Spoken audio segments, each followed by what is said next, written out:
Hello दोस्तों, welcome back to my YouTube channel Quick Pharma. तो आज की वीडियो में हम पढ़ने वाले अपने टॉपिक कैथार्टिक्स के बारे में। अब जैसे कि नॉर्मल बात करूं तो जैसे कि अगर कौन सी ऐसी प्रॉब्लम होती है जिसमें हम कैथार्टिक्स का यूज़ करते हैं, तो आप लोगों ने कॉन्स्टिपेशन का नाम तो बहुत बार सुना होगा। तो कॉन्स्टिपेशन बहुत लोगों को हो भी जाता है। अब जैसे कि नॉर्मली बात करें तो सुबह सुबह बहुत लोगों को जब वो फ्रेश होने जाते हैं तो उनको काफ़ी ज़्यादा प्रॉब्लम क्रिएट होती है, या फिर उनका अच्छे से पेट नहीं साफ होता है, या फिर वो अच्छे से फ्रेश नहीं हो पाते हैं। तो इसके लिए कोई भी चिंता करने की ज़रूरत नहीं है। आज की वीडियो में हम इन्हीं सारी प्रॉब्लम्स और इनके सॉल्यूशंस के बारे में बात करने वाले हैं। एंड इसी टॉपिक में आज हम सारी चीज़ें डिस्कस करेंगे, कंप्लीट जानेंगे कि कॉन्स्टिपेशन जैसी प्रॉब्लम है क्या और होती क्यों है और इसका सॉल्यूशन क्या है। तो आज की वीडियो में बेसिकली हम इसी टॉपिक के बारे में डिटेल्स में डिस्कस करेंगे, और इसमें हमारी कुछ दवाइयाँ भी हैं, ड्रग्स भी हैं, जो हमारी सिलेबस में ही मेंशन है, उनके बारे में भी हम आज इस वीडियो में पढ़ने वाले हैं। तो हमारा सब्जेक्ट चल रहा था pharmaceutical inorganic chemistry B pharmacy first semester, जिसमें हमारी बेसिकली यूनिट थर्ड चल रही थी, और उसमें हमारे ऑलरेडी 2 टॉपिक्स कवर हो चुके हैं, एसिडिफायर्स एंड एंटासिड्स। अगर आप लोगों ने वीडियोस को नहीं देखा है, प्रीवियस वीडियो लेक्चर्स को, तो प्लीज़ उन्हें देखिए, तभी आप लोग को आगे का ज़्यादा समझ में आएगा, क्योंकि सारे टॉपिक्स जो होते हैं वो थोड़ा एक दूसरे से कंबाइंड होते हैं, ठीक है। और बाकी अगर आप लोगों ने inorganic chemistry B pharmacy first semester की यूनिट 1 यूनिट 3 नहीं देखी है, और जो यूनिट थर्ड के जो 2 पार्ट्स अगर नहीं देखे हैं, तो आप लोग प्लीज़ उनको जाके ज़रूर से देखिए। वीडियो की लिंक आप लोग को डिस्क्रिप्शन बॉक्स में मिल जाएगी प्लेलिस्ट की, वहाँ से आप लोग चेकआउट कर सकते हैं। बाकी इसके जो नोट्स वगैरह होंगे आप लोग को टेलीग्राम चैनल पर फ्रीली मिल जाएंगे, वहाँ से आप लोग डाउनलोड कर सकते हैं। तो कैथार्टिक्स से पहले हम यहाँ पे कॉन्स्टिपेशन को यहाँ पे समझते हैं, और ये जो कैथार्टिक्स होती हैं, कॉन्स्टिपेशन जैसी प्रॉब्लम को ट्रीट करने के लिए इन दवाइयों का हम यूज़ करते हैं। तो इसमें ज़्यादा आप लोग को प्रॉब्लम नहीं क्रिएट होगी समझने के लिए, सिंपल सी भाषा में आप लोगों को बिल्कुल हम समझाएंगे। मान लीजिए जैसे कि आप लोग कोई भी फूड कंज्यूम करते हो सुबह सुबह, ठीक है, मॉर्निंग में ब्रेकफास्ट वगैरह करते हो, तो वो हमारे ओरल कैविटी के थ्रू, हमारे माउथ के थ्रू अंदर जाता है।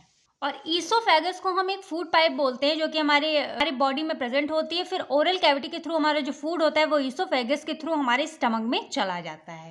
अब पेट में जैसे कि आप लोग को पता है कि हमारे एचसीएल एसिड या फिर गैस्ट्रिक एसिड प्रेजेंट होता है, तो ये हमारे क्या करता है, बेसिकली डाइजेशन में हेल्प करता है, या फिर हमारे खाने को ब्रेक डाउन करता है। तो यहाँ पे हमारे स्टमक में जैसे ही खाना आता है वो हमारा टूटने लगता है, ब्रेक डाउन होने लगता है, और उसके बाद हमारे स्टमक में खाने का डाइजेशन शुरू हो जाता है, मतलब कि खाने का पाचन शुरू हो जाता है। वो किसकी वजह से होता है, जैसे कि हमारे स्टमक में एचसीएल एसिड प्रेजेंट होता है, लीवर में हमारे कौन सा एसिड प्रेजेंट होता है, बाइल एसिड प्रेजेंट होता है, और जो हम खाना खाते हैं उसके थ्रू जो सलाइवा होता है वो हमारे पेट में आता है। तो ये जितने भी एंजाइम्स वगैरह हैं वो सारे के सारे क्या करते हैं, हमारे खाने को ब्रेक डाउन एंड खाने को पचाने का काम करते हैं। अब उसके बाद जैसे ही हमारा जो फूड होता है वो डाइजेस्ट हो जाता है और धीरे धीरे ब्रेक डाउन हो जाता है, उसके बाद वो हमारे आ जाता है स्मॉल इंटेस्टाइन में आ जाता है। अब जैसे कि खाने से हमको क्या मिलता है, खाने से हमको न्यूट्रिशन वगैरह मिलता है, ठीक है, न्यूट्रिएंट्स मिलते हैं, बाकी प्रोटीन्स वगैरह, विटामिन्स वगैरह सब कुछ मिलता है हमारी बॉडी को, ठीक है। तो स्मॉल इंटेस्टाइन में जैसे ही खाना आता है, तो हमारे जो खाने में न्यूट्रिएंट वगैरह प्रेजेंट होते हैं, तो वो हमारे ब्लड वेसल्स होती है उनमें हमारे क्या होती है, एब्जॉर्ब हो जाती है। जो न्यूट्रिशन चीज़ें होती है, न्यूट्रिएंट्स होते हैं, वो हमारे ब्लड वेसल्स में जाके एब्जॉर्ब हो जाते हैं, ब्लड सर्कुलेशन में, ठीक है। और उसके बाद जो बचा हुआ मटेरियल होता है वो हमारे लार्ज इंटेस्टाइन के थ्रू हमारे लार्ज इंटेस्टाइन में आ जाता है। उसके बाद यहाँ पे जो फूड में जो वाटर प्रेजेंट होता है वो भी हमारे क्या होता है, हमारे ब्लड में जाके क्या हो जाता है, एब्जॉर्ब हो जाता है। अब जैसे कि जो एक्स्ट्रा फूड बचा होता है, न्यूट्रिशन वगैरह तो हमारे ब्लड में एब्जॉर्ब हो गया, एक्स्ट्रा फूड हमारे लार्ज इंटेस्टाइन में आता है, और इसमें से जो भी हमारा वाटर होता है वो हमारा एब्जॉर्ब हो जाता है, किसमें, हमारे ब्लड में एब्जॉर्ब हो जाता है। इतना तो आप लोग समझ गए, ठीक है। अब हम यहाँ पे समझते हैं कि कॉन्स्टिपेशन वाली प्रॉब्लम यहीं से शुरू होती है, और वो होती कैसे है। तो यहाँ का मतलब कि एक छोटा सा पार्ट जूम करके मैंने यहाँ पे बना दिया है। अब जैसे कि ये हमारी क्या है, ये हमारी एक ब्लड वेसल्स है। अब ये जो लार्ज इंटेस्टाइन का जो थोड़ा सा पार्ट मैंने यहाँ पे जूम किया है, अब यहाँ पे क्या आ रहा है, यहाँ पे फीसस मटेरियल, यानी कि जो बेकार मटेरियल है हमारी बॉडी से जो एक्सीट आउट होना है वो यहाँ पे हमारे आ रहा है, ठीक है, या फिर इसको हम स्टूल भी बोलते हैं। और इस प्रोसेस को हम या डेफिकेशन भी बोलते हैं, यानी कि जो सुबह सुबह फ्रेश होते हैं, सब लोग फ्रेश होते हैं, तो उसको हम क्या बोलते हैं, उस प्रोसेस को हम डेफिकेशन बोल देते हैं। तो अब समझना है कि प्रॉब्लम कहाँ से क्रिएट हो रही है। अब जैसे कि लार्ज इंटेस्टाइन में जो भी एक्स्ट्रा मटेरियल बचा हमारी बॉडी का, वो हमारे लार्ज इंटेस्टाइन में आ गया, ठीक है। अब लार्ज इंटेस्टाइन में आने के बाद जो स्टूल वगैरह होता है, तो उसमें से हमारा क्या हो रहा है, या यहाँ से लार्ज इंटेस्टाइन में जो आ रहा है एक्स्ट्रा मटेरियल, उससे हमारा क्या हो रहा है, ब्लड वेसल्स में पानी एब्जॉर्ब हो रहा है। अब प्रॉब्लम कहाँ थी ये समझते हैं। मान लीजिए जो ये वाला मटेरियल है, ठीक है, अगर इससे बहुत ज़्यादा पानी एब्जॉर्ब हो जाता है हमारी ब्लड वेसल में, तो ये जो मटेरियल है ये क्या हो जाता है, ये हो जाता है ड्राई, यानी कि बहुत ज़्यादा सूख जाता है। सूखने की वजह से क्या हो जाता है, ये हार्ड हो जाता है। तो इसी वजह से, बहुत ज़्यादा ड्राई होने की वजह से, क्योंकि सारा जो वाटर कंटेंट है वो तो हमारे ब्लड वेसल ने एब्जॉर्ब कर लिया, ठीक है, तो बचा हुआ मटेरियल काफ़ी ज़्यादा हार्ड हो जाता है, जिसकी वजह से हमारी कॉन्स्टिपेशन जैसी प्रॉब्लम क्रिएट होती है। यानी कि जब हम फ्रेश होने जाते हैं तो काफ़ी ज़्यादा प्रॉब्लम होने लगती है।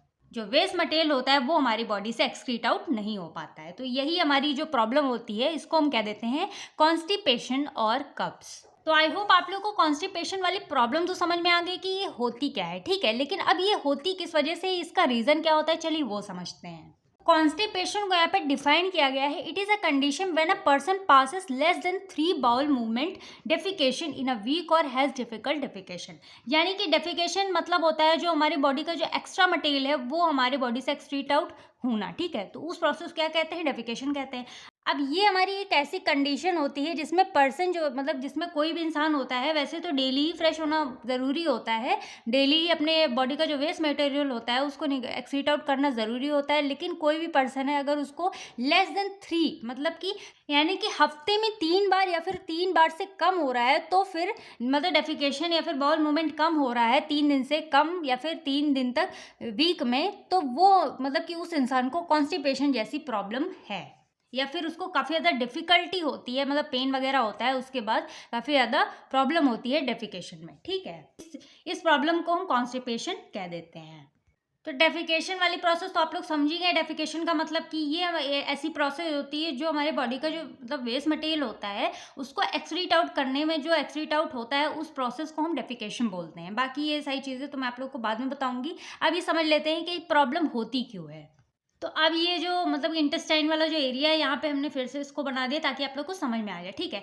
अब ये जैसे कि बहुत बहुत लोग होते हैं जिनको मतलब कि कहीं वो मीटिंग में है या फिर कहीं ऑफिस में है या फिर कहीं भी है, तो उनको कॉल ऑफ नेचर मतलब कि ऐसा हो जाता है कि हाँ उनको फ्रेश होना होता है। लेकिन उस टाइम पे अगर वो किसी भी काम में फंसे हुए हैं या फिर कोई भी मीटिंग वगैरह है या फिर कहीं बाहर है, तो उस टाइम पे वो क्या कर देते हैं, इग्नोर कर देते हैं। तो अब जैसे इनकेस जब बहुत लोग होते हैं कंट्रोल कर लेते हैं या फिर इग्नोर कर देते हैं, अगर कहीं भी मीटिंग वगैरह में फंसे हैं फिर कहीं भी बाहर कोई भी इमरजेंसी है उनको नहीं, उस टाइम पे उनको मतलब कि नहीं जा सकते हैं उस टाइम पे, तो क्या होता है ना कि अब जैसे कि कोई वेस्ट मटेरियल है, अब वो अपने आप तो आएगा नहीं क्योंकि ये सीएनएस से कनेक्टेड होता है हर चीज़। हमको सीएनएस से सारी चीज़ें पता चलती रहती है कि हाँ हमको ये हमारी चीज़ें हमारी बॉडी में सही चीज़ें हो रही है, और इस चीज़ को कंट्रोल हमको हर चीज़ हमारी बॉडी में कौन कंट्रोल करता है, सीएनएस कंट्रोल करता है, ठीक है। तो उस टाइम पे हम क्या करते हैं, कंट्रोल कर लेते हैं। तो उस टाइम पे क्या होता है ना कि जो वेस्ट मटेरियल है वो हमारे लार्ज इंटेस्टाइन में काफ़ी देर तक रहता है। तो काफ़ी देर तक रहने की वजह से अब एब्जॉर्प्शन तो चल रही है हमारी बॉडी में,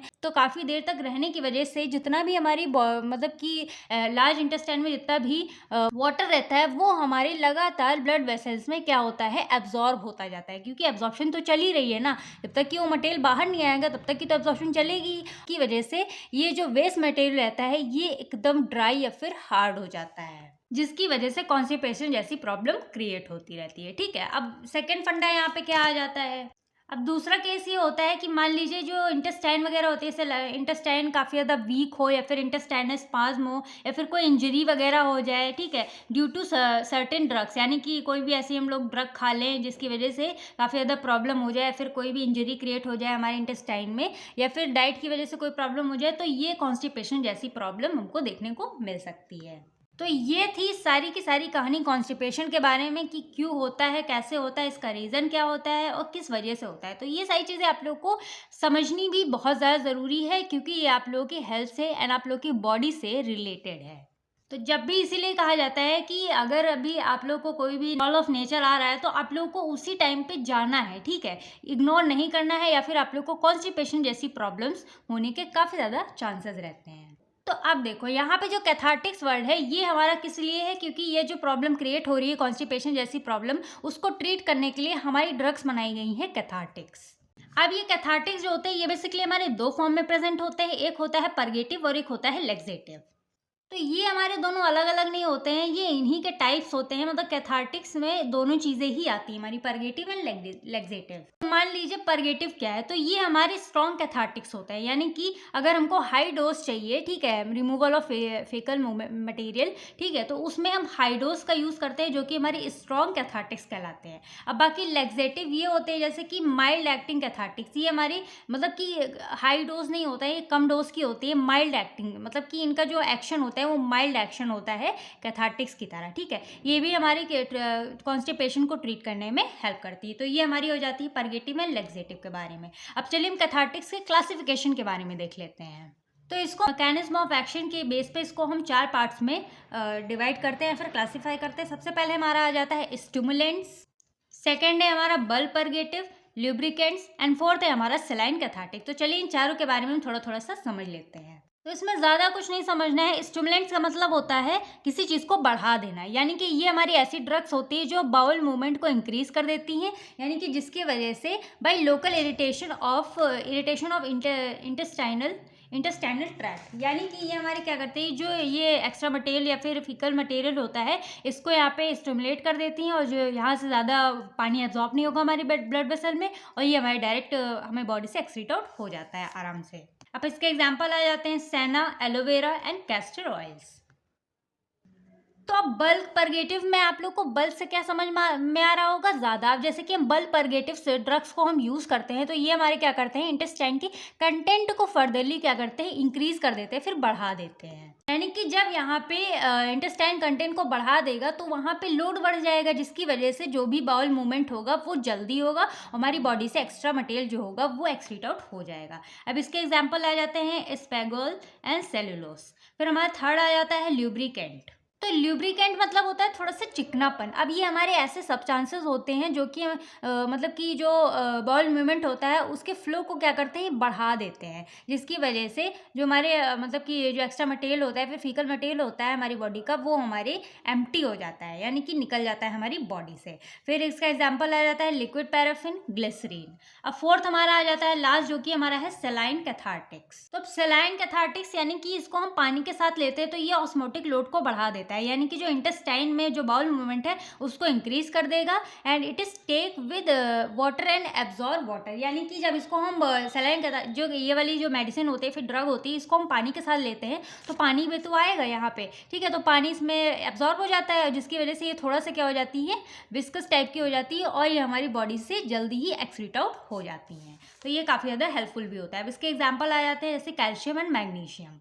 तो ये 4 तरीके के बेसिकली हमारे क्लासिफिकेशन होते हैं, या फिर हमारी 4 तरीके की ड्रग्स होती है जो कि हम यूज़ कर सकते हैं कॉन्स्टिपेशन को ट्रीट करने के लिए, या फिर अपनी बॉडी से एक्स्ट्रा मटेरियल को एक्सक्रीट आउट करने में काफ़ी ज़्यादा हेल्पफुल होते हैं, ठीक है। तो आई होप आप लोग इसके क्लासिफिकेशन के बारे में समझ में आ गया होगा, एंड इसके जो कॉन्स्टिपेशन जैसी प्रॉब्लम है इसके बारे में भी समझ में आ गया होगा, और ये हमारे किस रीज़न से होता है ये भी समझ में आ गया होगा, और इसके कैथार्टिक्स के बारे में कि पर्गेटिव एंड लैक्सेटिव क्या होते हैं, ठीक है। तो चलिए हम इनके एग्जाम्पल्स के बारे में देख लेते हैं। तो इसके हमारे कुछ एग्जांपल्स आ जाते हैं जो कि हमारे सिलेबस में दिए गए हैं। सबसे पहले हमारा आ जाता है मैग्नीशियम सल्फेट, सेकंड आता है सोडियम ऑर्थोफॉस्फेट, एंड थर्ड है केओलिन, एंड फोर्थ है हमारा बेंटोनॉइट। तो चलिए इनके बारे में हम थोड़ा समझ लेते हैं, बाकी चीज़ें तो हम समझ चुके ही हैं। तो मैग्नीशियम सल्फेट हमारा मेन है, ठीक है, एग्जाम के पर्पज से पूछा भी जा सकता है, क्योंकि इससे हमारा क्या लगा होता है, स्टार लगा होता है, ठीक है। तो ये हमारे क्या होते हैं, इसको हम स्पाज्म सॉल्ट के नेम से भी जानते हैं। इसका केमिकल फॉर्मूला होता है MgSO4.7H2O, एंड मॉलिक्यूलर वेट होता है 246.47 ग्राम पर मोल। अब इसका मेथड प्रिपरेशन देख लेते हैं कि इसको हम प्रिपेयर करेंगे फिर कैसे बनाएंगे। तो इसमें सबसे पहले क्या होती है, न्यूट्रलाइजेशन रिएक्शन होती है, जिसमें हम क्या करते हैं, सल्फ्यूरिक एसिड और मैग्नीशियम कार्बोनेट को आपस में रिएक्ट करा देते हैं। तो जब यहाँ पे हम रिएक्शन कराते हैं तो आपको सिंपल सा फंडा यही करना है कि ये वाला हम इधर जोड़ देते हैं और ये वाला हम इस पे जोड़ देते हैं, यानी कि ये हमारा जो Mg है और ये SO4 है ये इधर आ जाएगा, ठीक है। तो MgSO4 बन जाएगा, यानी कि हमारा मैग्नीशियम सल्फेट जो कि हमको मतलब कि बनाना है वो हमारे यहाँ पे बन जाएगा, और यहाँ पे O और ये H2, यहाँ पे H2O हमारे यहाँ से निकल जाएगा, यानी कि वाटर हमारे यहाँ से निकल जाएगा और मैग्नीशियम सल्फेट हमको यहाँ पे मिल जाएगा। तो सेकेंड रिएक्शन में मतलब सेम ही फंडा है, बस थोड़ा-सा यहाँ पे चेंज है। यहाँ पे जब हम सल्फ्यूरिक एसिड को मैग्नीशियम कार्बोनेट यानी कि MgCO3 के साथ जब इसको रिएक्ट करवाते हैं, तब भी हमारा मैग्नीशियम सल्फेट हमको मिल जाता है। और ये जो वाटर होता है H2O ये हमारा निकल जाता है, और यहाँ पे CO2 यहाँ पे एक O यहाँ से जुड़ जाएगा तो ये निकल जाएगा, बचा 2 O, ठीक है। तो यहाँ पे CO2 हमारी जो मतलब कि गैस होती है वो यहाँ से पास हो जाती है। तो ये हमारा मैग्नीशियम सल्फेट हमको यहाँ पे मिल जाता है। अब इसकी प्रॉपर्टीज़ के बारे में बात कर लें तो ये हमारा एक वाइट क्रिस्टलाइन सॉलिड होता है, जो कि मतलब इसका जो टेस्ट होता है वो हमारा थोड़ा सा कड़वा होता है, यानी कि बिटर होता है। एंड ये हमारी इजीली हमारे वाटर में सॉल्युबल हो जाते हैं, लेकिन स्लाइटली सॉल्युबल होते हैं अल्कोहल एंड ग्लिसरॉल में। अब इसके यहाँ पे एक रिएक्शन देख लेते हैं, यानी कि इसको केमिकल रिएक्शन भी बोल सकते हैं। अब जैसे कि इसको हम डिकम्पोज या फिर हीट कर दें, जो कि हमारा MgSO4 होता है, तो ये हमारा ब्रेकडाउन हो जाता है MgO मैग्नीशियम ऑक्साइड, एंड यहाँ पे हमको सल्फर ट्राईऑक्साइड वाली जो गैस होती है वो यहाँ से निकल जाती है, ठीक है। अब यहाँ पे इसके यूज के बारे में देख लिए तो ये हमारा एज अ परगेटिव की तरह यूज होता है, यानी कि हमारे कॉन्स्टिपेशन में हेल्प करता है, या फिर हमारे बॉडी से जो एक्स्ट्रा मटेरियल होता है उसको निकालने में हेल्प करता है, एक्सक्रीट आउट करने में हेल्प करता है। And also use as an anti convulsive agent, जैसे कि जो सीजर्स वगैरह जो दौरे वगैरह पड़ते हैं उसमें हमारे ये हेल्प करते हैं। फिर हमारा सेकेंड एग्जाम्पल आ जाता है सोडियम ऑर्थोफॉस्फेट। तो ये हमारी सेकेंड ड्रग होती है। तो ये इसको हम डाई सोडियम हाइड्रोजन ऑर्थोफॉस्फेट के नेम से भी जानते हैं, और इसमें हमारे सोडियम फॉस्फेट भी इसको हम कह सकते हैं, यानी कि हमारे सोडियम फॉस्फेट में प्रेजेंट होता है। अब इसका केमिकल फॉर्मूला होता है Na2HPO4.12H2O एंड मोलिकुलर वेट होता है 358.14 ग्राम पर मोल। अब इसकी प्रिपरेशन देख लेते हैं कि इसको हम प्रिपेयर कैसे कर सकते हैं। तो यहाँ पे हम क्या करते हैं बेसिकली, तो इसको हम इसमें क्या करते हैं, सोडियम कार्बोनेट ले लेते हैं, उसकी रिएक्शन हम करवा देते हैं फॉस्फोरिक एसिड के साथ। जब यहाँ पे हम सोडियम कार्बोनेट को फॉस्फोरिक एसिड के साथ जब रिएक्शन करवाते हैं तो ये हमारा Na2 इधर आ जाएगा, ठीक है, और एक H यहाँ पे आ जाएगा और PO4 यहाँ पे आ जाएगा। बाकी यहाँ पे दो H बचे, तो H2 और यहाँ का एक O यहाँ पे आ जाएगा, ठीक है, और यहाँ पे CO2 क्योंकि एक O तो इसने इसको दे दिया तो CO2 बचा, तो ये हमारी यहाँ से जो CO2 होगी वो यहाँ से पास हो जाएगी। तो ये हमारे यहाँ पे पूरा का पूरा सोडियम ऑर्थोफॉस्फेट यहाँ पे फॉर्म हो जाता है, यहाँ से वाटर एंड जो कार्बन डाइऑक्साइड यहाँ से निकल जाती है, ठीक है। इसकी प्रॉपर्टीज़ के बारे में देख लेते हैं।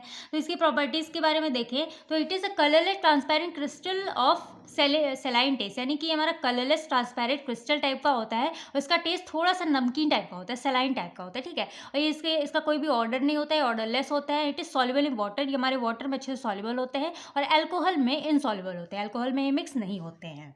और इसके रिएक्शन में अगर इसको हम ये हमारा सोडियम पायरोफॉस्फेट में कन्वर्ट हो जाता है जब इसको हम 300 डिग्री ऑप्टिमम टेम्परेचर पे इसको हम गर्म करते हैं, ठीक है। अब इसके यूज़ के बारे में देख लेते हैं। तो ये हमारा एज अ सेलाइन लेक्सेटिव की तरह यूज़ होता है, यानी कि माइल्ड एक्शन जो करता है। लेक्सेटिव हमारे क्या करते हैं, जो थोड़ा बहुत जैसे कि किसी को कब्ज वगैरह हो जाती है, कॉन्स्टिपेशन वगैरह, तो उसको ट्रीट करने में हेल्प करते हैं। बाकी हमारा बफरिंग एजेंट्स और कैथार्टिक्स की तरह भी हमारा यूज़ होता है। फिर हमारे यहाँ पे थर्ड ड्रग आ जाती है जिसको हम कहते हैं क्योलिन।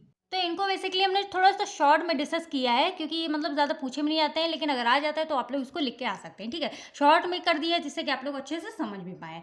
तो ये हमारे natural purified hydrated aluminium silicate होते हैं, ठीक है। बाकी ये इसको हम चाइना क्ले के नेम से भी जानते हैं। इसका मॉलिक्यूलर फॉर्मूला होता है Al2O3.2Si2O2H2O एंड इसका मॉलिक्यूलर वेट होता है 258.09 ग्राम पर मोल।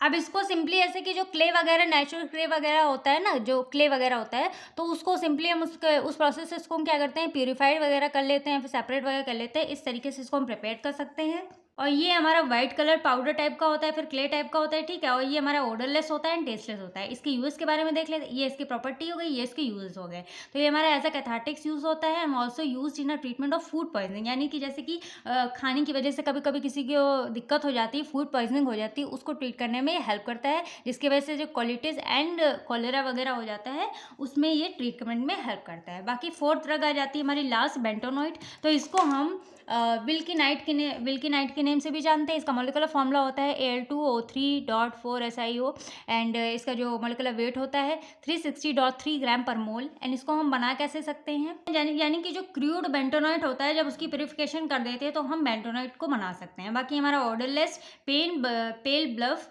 पेल ब्लफ क्रीम कलर्ड पाउडर होता है एंड ये हमारा वाटर में इंसॉल्युबल होता है।